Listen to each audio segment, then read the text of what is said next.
that's what most people's mindset is if it's too hard or it takes too long or I get a boo-boo, they don't want to deal with it. And then they go on this whole thing about their feelings. I'm like, dude, that's nice. And I'm not saying it doesn't matter. I'm not saying maybe you're not depressed or like whatever, mental health advocate stuff, like whatever.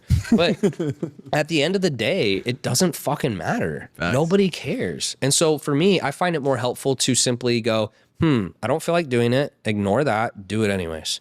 And it takes less energy than going, why do I not want to do it? I really do want to do it. And this and this and this. And I'm like, bro, like I'm literally getting tired listening to you. I have clients like that and they don't move very far in life because most of the time they spend is worrying about what could happen or what didn't happen versus just doing the fucking work. Facts.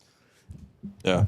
That might have been the best flu game in podcast history. All right, man. That was Mike. The one thing the 5 characteristics or the 4 characteristics. I want to get your take on this because we're the podcast. We're building a theory.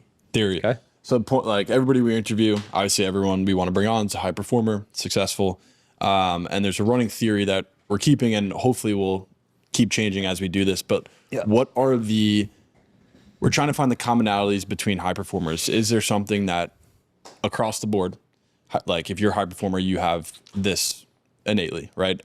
Current theory is effective communication. Okay. Constant motion, so lack of an off button. Yep. Ruthless delegation. Ruthless delegation.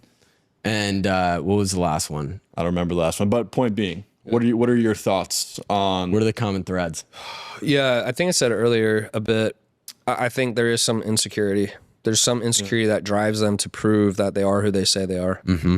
I'm glad I got bullied because before that I thought I was the G. And maybe I was, right? You could make the argument, you're fine as you are, whatever. But reality was I got picked on because I was weird and I wore different shit and I was a very like nurtured little boy and they fucked with me. So I was like, fuck you. And it helped me go out in the world and make my place. So like crippling insecurity that you're not good enough. And then I think just like crazy ambition that you can become like more. Like I don't, when I see people, it's the difference. Like even when I was a kid, I saw Billie Jean and most people in the comments, what do they say? Oh, you don't make that much. That's a rent. Like all this bullshit.